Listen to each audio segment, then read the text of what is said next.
Organic chemists make molecules, very complicated molecules, by chopping up a big molecule into small molecules and get reverse engineering.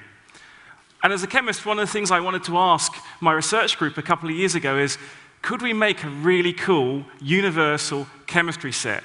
In essence, could we app chemistry? Now, what would this mean and how would we do it?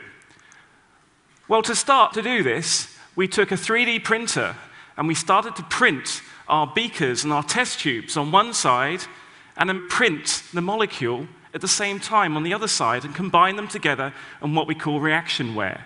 And so by printing the vessel and doing the chemistry at the same time, we may start to access this universal toolkit of chemistry. Now, what could this mean? Well, if we can embed biological and chemical networks like a search engine, so if you have a cell that's ill that you need to cure, or bacteria that you want to kill, if you have this embedded in your device at the same time and you do the chemistry, you may be able to make drugs in a new way. So how are we doing this in the lab? Well, it requires software, it requires hardware, and it requires chemical inks. And so the really cool bit is the idea is we want to have a universal set of inks that we put out with the printer, and you download the blueprint, the organic chemistry for that molecule, and you make it in the device.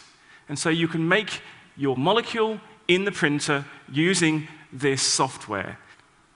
So what could this mean? Well, ultimately, it could mean that you could print your own medicine.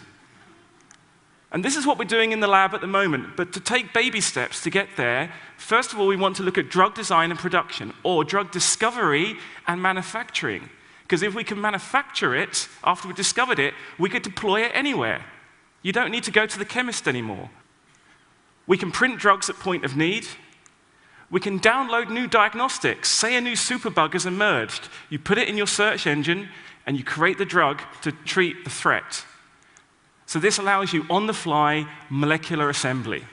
But perhaps for me, the cool bit going into the future is this idea of taking your own stem cells with your genes and your environment, and you print your own personal medicine. And if that doesn't seem fanciful enough, where do you think we're going to go?